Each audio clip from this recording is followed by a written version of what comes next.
welcome to my review recap of Married at First Sight, season 16, episode 18. My name's Deborah. I'm going to be doing individual recaps, and at the end of this video, you can catch the links to all the different videos above my head and click on the individual links for each individual couple. And now we're moving on to Kirsten and Shaq. Kirsten and Shaq, y'all, and Kirsten is selling the dream, y'all. Finally, her real estate skills, selling skills are coming out because Kirsten is over here selling Shaq the dream. She is painting the picture. I don't know if it's a pipe dream or if it's a real dream. I don't know what it is, but let me tell you, I'm now realizing Kirsten's game plan was all wrong. She was up here with all this pickiness, playing hard to get, and these tables got turned on her. Now she's over here trying to do a hard sell on this man to get him to say yes. And she first tells him, you got to hold on. Once again, here she's trying to hold out. You meet my family, my father, my everybody after decision day. That's when you're going to meet them. Once again, holding out, not having to do nothing, not having to give nothing until she gets more of what she wants. She's, oh, well, you'll meet him after decision day, and you just going to have to trust me that everything is going to get better. And what Shaq said was, nope, I don't trust you. No, I don't trust you. So what did she end up doing? She ended up putting out. Just like she did with that whole intimacy and sex thing, she ended up doing with her family. So she finally delivered. They go and meet the daddy, okay? And Shaq says the daddy was wonderful. He was nice. He was pleasant. He was over there cooking for the granddaughter. He told Shaq, you can come back anytime. So what was Kirsten telling us all the time about the daddy? That the daddy's busy. He's always at the shop. But next thing we find out is the daddy isn't all that busy because he's over here cooking dinner for the grandchild.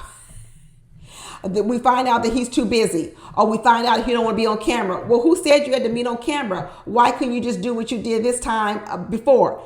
Because like I tell you about Kirsten, is she's all talk and no action. She likes to paint a picture. So it comes out to be the truth. That Kirsten is a liar. You know what? I'm going to go a little bit further beyond and say she likes to paint a picture that's not true. Kirsten is a liar. She's a liar.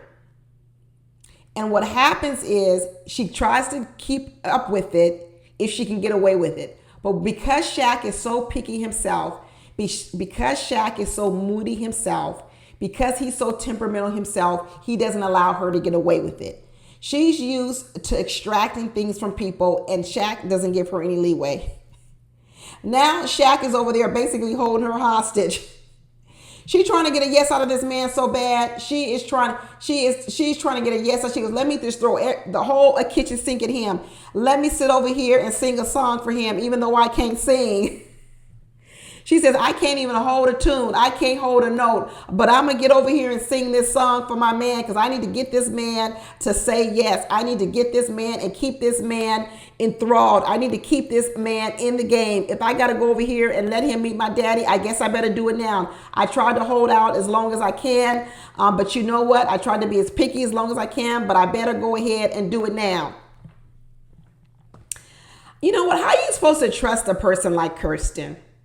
How do you trust a person like Kirsten? It's almost like she doesn't really do anything until you really just push her so far to the end, to the edge, and then she finally does it.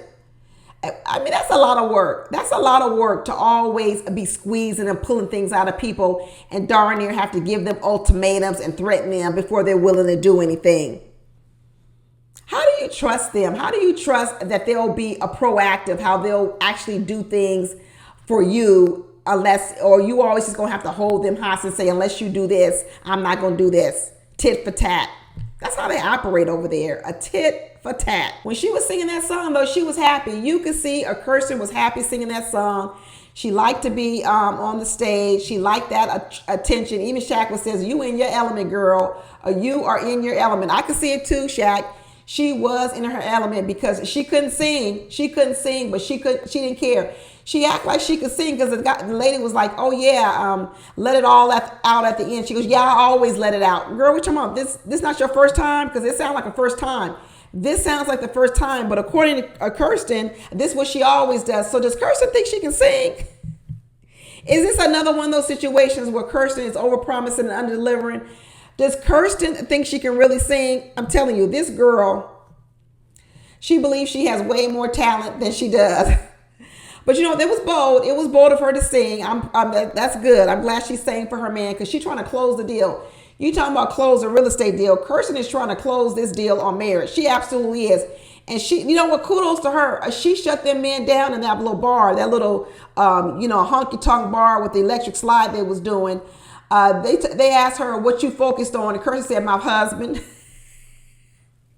She said she ain't trying to be no bachelor no more. She ain't trying to go back to these single streets. That man asked her, well, what you focused on? She said, my husband.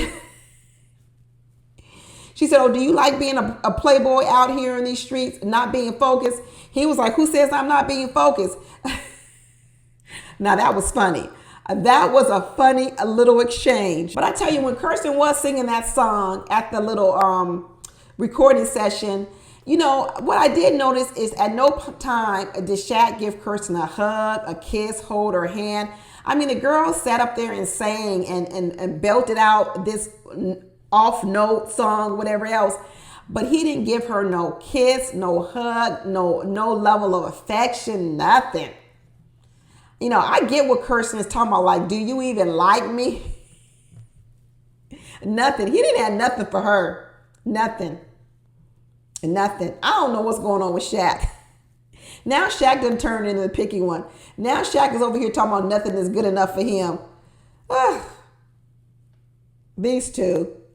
But another thing I don't really like what they do is if you know about Shaq and Kirsten, when the experts come, they try to act like everything is all right. They're, oh yeah, we're working so well together. We're doing this, we're doing that. We've really grown in these areas. They have these little perfect answers. They're united in their conversation. They're saying up front, and then behind closed doors, they're telling each other, you ain't doing this, you ain't doing that. But then they don't ever really want to talk about it in front of the experts. It's really weird. It's almost like they want to paint a good picture in front of the experts, but then after the experts leave, then they talk about the real deal stuff. I don't know. I just feel like they're never really honest with each other. But at least Kirsten delivered. She delivered. She finally delivered. And Pastor Cal over here telling them they could be a power couple. Pastor Cal, don't be telling them that. They ain't going to be no power couple.